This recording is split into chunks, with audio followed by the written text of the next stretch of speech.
Imagine you are the most powerful man in the Arabian Peninsula. You have spent a decade rebuilding your kingdom from the inside out. You have poured hundreds of billions of dollars into transforming a desert monarchy into a global economic superpower. Skyscrapers rising from the sand, Formula One races in your backyard, tourism flooding into a country that barely allowed women to drive a decade ago. You have quietly made peace with your most dangerous neighbor. You have signed a diplomatic deal brokered in Beijing, shaken hands with the very leaders you once called existential threats, and told the world you are done with war. But behind closed doors, in private phone call after private phone call, you are whispering something very different into the ear of the most powerful man on earth. And now, 3 weeks into a war that has set the entire Middle East on fire, missiles are landing in your own cities. Your oil infrastructure is under attack. Your citizens are sheltering from drones. And the world is beginning to ask a very uncomfortable question. Did Mohammed bin Salman help start a war he was never prepared to survive? This is the story of MBS's hidden master plan and why it may have just blown up in everyone's face. Before we get to the full picture of what MBS told Trump and why it matters so much, we need to understand something that almost nobody in the mainstream media is talking about clearly enough. Because what happened on February 28th, 2026 was not a spontaneous decision. It was the result of months of pressure, private lobbying, and a financial relationship between Riyadh and Washington that goes far deeper than most people realize. And by the time this video is over, you will understand exactly why Saudi Arabia is now paying a price that nobody, not even MBS himself, appears to have fully calculated. Let us start at the beginning. On the morning of February the 28th, 2026, the United States and Israel launched what the Pentagon codenamed Operation Epic Fury. It was one of the most devastating aerial campaigns in modern history, targeting military facilities, nuclear sites, and Iranian leadership in a single coordinated wave. By that evening, Supreme Leader Ali Khamenei was dead. Iran's entire command structure had been decapitated in under 24 hours, and the world woke up to a Middle East that looked nothing like it had the night before. The question the world immediately started asking was, why did Trump do it? Iran had not attacked the United States mainland. American intelligence, according to a detailed report from the Washington Post, had assessed that Iran was unlikely to pose a direct threat to U.S. soil within the next decade. There was no imminent attack on American territory. There was no ticking clock, and yet the United States went to war with a country of 90 million people, spending over $5 billion in munitions in just the first 2 days alone. By the end of the first 2 weeks, that bill had climbed to at least $12 billion, according to Trump administration officials who confirmed the figure to CBS News. The answer, according to 4 people familiar with the matter, as cited by the Washington Post, lies in the weeks of private lobbying that preceded February 28th. Israel's Prime Minister Benjamin Netanyahu had been pushing for this moment for years. That part was expected. But the other name in that report was not. Saudi Crown Prince Mohammed bin Salman made multiple private phone calls to Donald Trump over the course of the previous month, each one advocating for a U.S. military strike on Iran, while MBS was standing at podiums calling for diplomacy, while his foreign ministry was issuing statements about regional stability, while Saudi Arabia was publicly presenting itself as a voice of reason. Its leader was privately urging the most powerful military in the world to launch the attack that would reshape the entire region. Now here is where the story gets even more complicated. And this is the part that has major financial analysts, foreign policy, scholars, and investors all watching very closely. Because MBS did not simply pick up the phone out of nowhere. He and his brother, the Saudi defense minister, had been arguing to the Trump administration that Iran was growing more dangerous by the month, and that a decisive blow was the only way to stop a threat that would otherwise keep compounding. It was, in essence, the same argument that Saudi Arabia's late King Abdullah made decades ago when he told American officials to cut off the head of the snake. The snake, in that metaphor, was always Iran. And there is a financial dimension to this story that you cannot ignore if you want to understand why that lobbying worked inside Washington. Jared Kushner, Trump's son-in-law and one of the most influential informal voices in the administration, runs a private equity firm that received a $2 billion investment from Saudi Arabia's Public Investment Fund. Detailed reporting has put the management fees paid to the Kushner family from that arrangement at approximately $137 million. Steve Witkoff, Trump's special envoy who was conducting negotiations on Iran even as the strikes were being planned, is a close friend of pro-Israel megadonor Miriam Adelson. He reportedly carries a custom pager gifted to him personally by Netanyahu and senior Mossad officials. The financial and personal networks connecting the Trump administration to both Riyadh and Tel Aviv form a web that makes it very difficult to separate diplomatic judgment from personal interest. And that web was pulling hard in one direction throughout the weeks before February 28th. So Trump launched the war. And MBS got what he privately said he wanted. Iran was hit with the most powerful military campaign in the region in a generation. The supreme leader was killed, Iran's nuclear program was set back significantly, and for about 48 hours it might have looked from certain angles like it had worked. Then Iran responded, and this is the part of the story that nobody who designed this plan appears to have thought through carefully enough. Because Iran did not respond by collapsing. Iran did not respond by surrendering. Iran responded by doing exactly what it had spent years preparing to do. It launched a coordinated wave of missile and drone strikes targeting every American ally in the region simultaneously. The UAE, Qatar, Bahrain, Kuwait, Jordan, Israel, and Saudi Arabia all came under attack within hours. Iran's missile commanders struck at U.S. military bases at Al Udeid in Qatar, Ali Al Salam in Kuwait, Al Dhafra in the UAE, and the Fifth Fleet, headquarters in Bahrain. And high on that target list, right alongside American military assets, was the Kingdom of Saudi Arabia itself. An Iranian drone struck the U.S. Embassy compound in Riyadh, an oil processing facility at Ras Tanura, which handles around 550,000 barrels per day of Saudi crude output, came under direct attack and went offline. 2 people died in the city of Al-Kharj after a projectile struck a residential area near an airbase used by American forces. Dubai International Airport, the world's busiest international hub for passenger traffic, was shut down after taking damage from Iranian drone strikes. Airports in Abu Dhabi and Kuwait were also hit. Across the Gulf, air defense systems were working at maximum capacity and still suffering losses in terms of critical infrastructure. Iran had prepositioned weapons and planned targeting packages in anticipation of exactly this scenario. The escalation was not improvised. It was prepared. Now think about what that means for a moment. Saudi Arabia's Vision 2030 project, the crown jewel of MBS's entire legacy, and the defining ambition of his leadership, is built on one foundational promise to the world, that Saudi Arabia is stable, modern, safe, and open for business. International investors, tourists, Formula One races, golf tournaments, global technology conferences worth hundreds of billions of dollars collectively, all of it depends on the world believing that Riyadh is a place where long-term capital is safe, a place where the future is being built, not destroyed. Vision 2030 represents approximately $840 billion in associated investments across mega projects stretching from the Red Sea coast to the Neom desert construction site. Foreign direct investment inflows that the kingdom is targeting would need to reach $100 billion annually by 2030, more than 3 times the record levels achieved in 2024. And the entire thesis of that investment story, the narrative that has attracted executives, capital, and talent from around the world, was that MBS had created a new Saudi Arabia where the greatest risk to your investment was the eventual decline of oil demand, not the arrival of Iranian missiles. In a single week, that premise was shattered in ways that will take years to fully quantify. One major investment bank report already projected that foreign direct investment inflows into Saudi Arabia could decline by 60 to 70% in the first quarter of 2026 compared to the same period the previous year. More than 5,000 American employees of major corporations began leaving or preparing to depart Saudi Arabia after the United States government ordered non-essential diplomatic personnel out of the country. European and American investment funds halted new capital deployment into Saudi projects, choosing a wait-and-see posture that, in the world of long-term infrastructure investment, is essentially a no.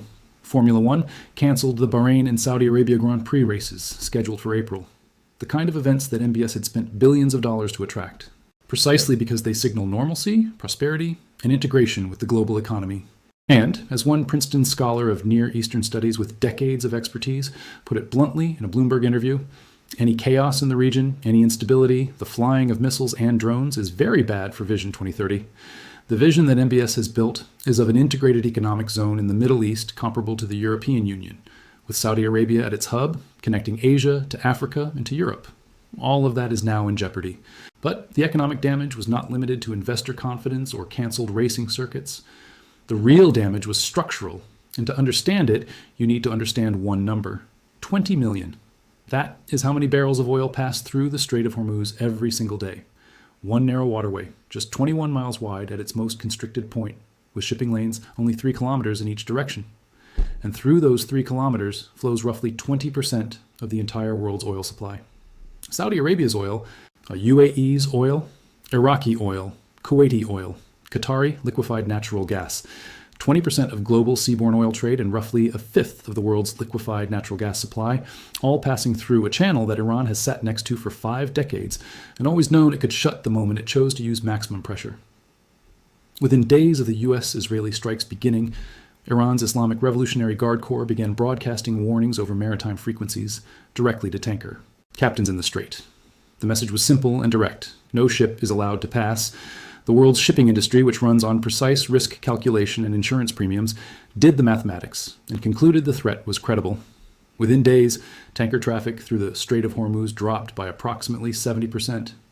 Over 150 massive vessels dropped anchor in open Gulf waters outside the strait, their hulls full of oil that could not go anywhere, their owners watching the war risk insurance premium for a single transit jump from a fraction of a percent to rates that made the voyage economically impossible for most operators. Maersk, one of the world's largest shipping companies, began rerouting cargo around the Cape of Good Hope, adding weeks to delivery times and enormous costs to supply chains that had been optimized over decades. By March 12th, Iran had carried out 21 confirmed attacks on merchant vessels in the region. And then the prices moved in ways that alarmed every finance ministry on earth. Brent crude, which had been trading around $67 per barrel before February 28th, surged to over $100 within days, hitting highs close to $120 at its peak before settling in a range that still represents a catastrophic shock to the global economy. Oil production collectively from Kuwait, Iraq, Saudi Arabia, and the UAE dropped by an estimated 10 million barrels per day by mid-March because there was physically nowhere to send the oil. Storage tanks were filling up on land. The tankers that normally carry the excess away were sitting idle outside the strait. Iraq started shutting down operations at the Rumaila oil field entirely because it had run out of storage space. European natural gas prices surged 24% in a single day after the war began. Qatar, which supplies 12 to 14% of Europe's liquefied natural gas, was forced to halt production at its LNG facilities after Iranian drone strikes hit the Ras Laffan industrial area, sending European gas prices to 4-year highs. Across the Gulf, fires erupted at the Musafah fuel terminal in Abu Dhabi. Drone debris landed at the Mina Al Ahmadi refinery in Kuwait, Jebel Ali port in Dubai, the largest port in the region, and one of the most important container hubs in the world was struck. More than 3 million barrels per day of refining capacity across the Gulf had already been shut due to attacks and the inability to export. American gasoline prices reached an average of $3.70 per gallon within the first few weeks, a 24% increase from the day before the war began. Goldman Sachs warned publicly that financial markets were significantly underestimating the true risk and projected a potential 10 to 15% correction in U.S. equity markets if the strait remained closed. The Dow Jones fell over 400 points in a single session in early March. The S&P 500 dropped nearly a full percent. The International Monetary Fund issued warnings that every 10% increase in energy prices sustained over the course of 2026 would add roughly half a percentage point to global inflation, at a moment when central banks around the world were just beginning to believe they had inflation under control. The International Energy Agency, in a move that revealed the depth of global panic, released 400 million barrels from emergency petroleum reserves. Market analysts immediately noted that at global consumption of over 105 million barrels per day, that emergency reserve release would cover roughly 4 days of normal global consumption. Even measured against typical daily Hormuz traffic of 20 million barrels, the release equaled about 20 days of flows. It was a gesture of control, not actual control. And then came the dimension of this crisis that nobody in Riyadh or Washington had modeled properly. Because this was not just an oil shock. This was a fertilizer shock, a semiconductor shock, a food security shock. The Gulf states supply approximately 45% of global sulfur exports, which is essential for producing fertilizers used to grow food worldwide. They are also major producers of helium, which is critical for semiconductor manufacturing. The closure of the strait did not just block oil, it blocked the inputs that global agriculture and global technology manufacturing depend on. Economists at the American Farm Bureau were already warning that the disruption to Middle Eastern fertilizer supplies could drive global food prices higher in ways that would be felt by farmers and consumers across North America, South Asia, and Africa alike. In Asia, where the consequences were most immediate, governments began invoking emergency powers. Japan, which receives roughly 70% of its Middle Eastern oil through the Strait of Hormuz, activated contingency planning. South Korea, India, and China all began emergency fuel allocation reviews. Schools closed in parts of Asia as governments told citizens to prepare for higher prices on nearly everything from food to transport to electricity. India invoked emergency powers to redirect liquefied petroleum gas supplies from industrial users to households. In Thailand, 2 vessels carrying 80,000 tons of rice bound for Iraq were stopped at a Bangkok port because the shipping routes no longer functioned. Asian exports that normally move through the Gulf could not transit, and Middle Eastern buyers had abruptly halted purchases amid the uncertainty. China presented perhaps the most strategically significant wildcard in this entire economic equation. Beijing receives roughly a third of all its oil imports through the Strait of Hormuz. But Iran simultaneously signaled it might allow Chinese-flagged vessels to transit the strait, even while blocking others. And Iranian officials told CNN the country was weighing allowing cargoes traded in Chinese yuan to pass through the waterway. The strategic implication was enormous.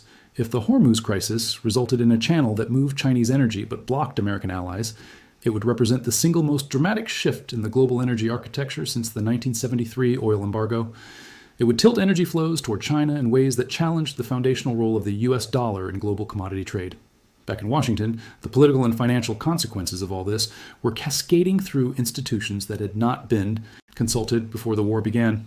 The Federal Reserve watched as the probability of any interest rate cuts in 2026 essentially evaporated overnight. Trump, who had launched this war in part because two of his closest allies wanted it, was now standing in front of cameras asking China, France, Japan, South Korea, the United Kingdom, and anyone else who would listen to send warships to the Strait of Hormuz to force it back open. Not a single country publicly committed. Germany said it had no intention of joining a war it had not been consulted about. The European Union said its member nations had no appetite for direct military involvement. The alliance structure that was supposed to make American military primacy credible globally was watching from a distance, offering symbolic gestures, but no warships. Meanwhile, inside Saudi Arabia, something structurally significant was unfolding that will reshape its defense and foreign policy for a generation. Iranian strikes had successfully destroyed or disabled key radar components of the US-led missile defense network protecting Gulf infrastructure, including at least 3 advanced radar systems linked to THAAD batteries across the region. Saudis. Arabia signed or activated arms agreements with at least 7 nations in the first 2 weeks of the war, spending an estimated $20 billion in defense procurement in a single quarter. That figure roughly equals the kingdom's entire defense budget for 2024, compressed into weeks. New arms. Deals were struck with South Korea, Turkey, the United Kingdom, France, Ukraine, and China alongside the United States because Saudi Arabia's military planners had concluded they could never again rely on a single supplier architecture that could be disrupted by American political decisions. The Iran war broke America's near monopoly over Saudi defense procurement in a matter of days. And then came the question that historians will examine for decades. What was MBS's actual calculation? Because the academics and analysts who know Saudi Arabia best are genuinely divided on whether he actually wanted this war in the way the private phone call suggested, or whether he was playing a more complicated game that has not yet become legible. A detailed analytical piece from the conversation made an important observation. The Saudi-Iran rapprochement that was brokered by China in 2023 was not a cosmetic gesture. It was a structural bet on regional stability that MBS needed for Vision 2030 to function. The two countries had reopened embassies, conducted joint military exercises, and issued mutual support statements. Saudi Arabia had publicly condemned Israeli aggression against Iran during the June 2025 conflict. Iran's foreign minister had publicly thanked the kingdom for its neutral stance. And Saudi Arabia had made clear it would not allow its airspace to be used in any military operation against Iran. All of that was consistent with a leadership that had genuinely decided that economic transformation was more valuable than ideological warfare. But at the same time, the private phone calls to Trump were happening. Whether MBS believed a decisive blow against Iran's nuclear capabilities would actually end the threat once and for all, creating a more stable region on the other side, or whether he was trying to shape a conflict he could see coming. Regardless, and position Saudi Arabia on the winning side, or whether there is a third explanation that has not yet emerged from behind closed doors, none of that is currently clear. What is clear is the outcome. Because here is what Iranian doctrine had already established, and what the attacks on Saudi Arabia confirmed. Tehran does not differentiate between Gulf states that actively supported a strike on Iran and Gulf states that merely host American forces and remain part of the American security architecture. From Iran's perspective, the distinction between guilty and innocent among Washington's Gulf allies does not exist. Everyone who is part of the system is part of the target set. And that means the Saudi calculation, whatever it was, contained a foundational error about how Iran would actually respond. Back in Israel, the picture is equally uncomfortable to examine honestly. Netanyahu had wanted this war for decades. He finally got it. But Israel is still absorbing incoming missiles. Cluster munitions have struck near Tel Aviv. Iranian intelligence and military figures have been killed in Israeli airstrikes, but the missile barrage continues. Hezbollah in Lebanon has not been neutralized. Iranian proxy networks from Iraq to Yemen remain operational. And Iran now has a new supreme leader.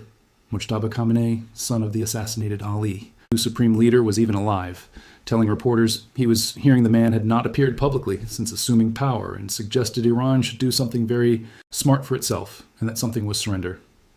Iran's parliament speaker responded that the country would not accept any ceasefire until the enemy showed regret.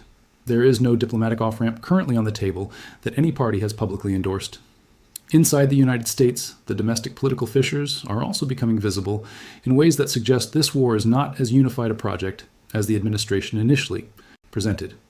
A senior counterterrorism official named Joe Kent resigned and made a public statement that the United States started this war because of pressure from Israel and its lobby, and that Iran was not an actual threat to the American people.